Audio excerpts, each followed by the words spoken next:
আসসালামু আলাইকুম প্রিয় ভিউয়ার্স। দৈনিক ইত্তেফাক থেকে গুরুত্বপূর্ণ একটি সংবাদ পাঠ করছি।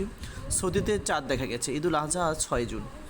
সৌদি আরবের আকাশে হিজরি জিলহজ মাসে চাঁদ দেখা গেছে।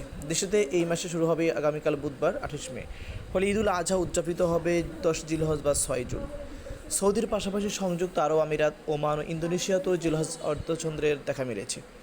দুই পবিত্র মসজিদভিত্তিক ওয়েবসাইট ইনসাইড দ্য হেরামাইন জানিয়েছে, চাঁদ দেখা যাওয়ায় কাল বুধবার 28 মে থেকে শুরু হবে জিলহজ মাস। 9 জিলহজ মানে 5 জুন আল্লাহর মেহমানরা আরাফাতের ময়দান অবস্থান উপস্থিত হবেন। আর 6 জুন উদযাপিত হবে ঈদুল আজহা।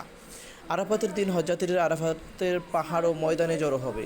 ওই দিন তাদের লাব্বাইক আল্লাহুম্মা লাব্বাইক ধ্বনিতে মুখরিত হয়ে আরাফাতের প্রস্তর। হজের দ্বিতীয় দিন আরাফাতের দিন পড়ে। যারা হজ পালন করেন না তাদের অনেকেই সেদিন রোজা রাখেন। শেষ নবী হজরত মুহাম্মদ সাল্লাল্লাহু আলাইহি ওয়াসাল্লাম তার জীবনের শেষ ভাষণটি এই আরাফাতের ময়দানে দিয়েছিলেন, যা বিদায়ী ভাষণ হিসেবে পরিচিত। এদিকে পাকিস্তানে আজ চাঁদ দেখতে দেশটির চাঁদ দেখা কমিটি বৈঠকে বসেছিল। তবে একদিন দেশটিতে চাঁদ দেখা যায়নি এদিন দেশটিতে চাঁদ দেখা যায়নি। তাই পাকিস্তানের মানুষ আগামী 7 জুন পশু কোরবানির মাধ্যমে ঈদুল আজহা উদযাপন করবেন। ধন্যবাদ। আসসালামু আলাইকুম।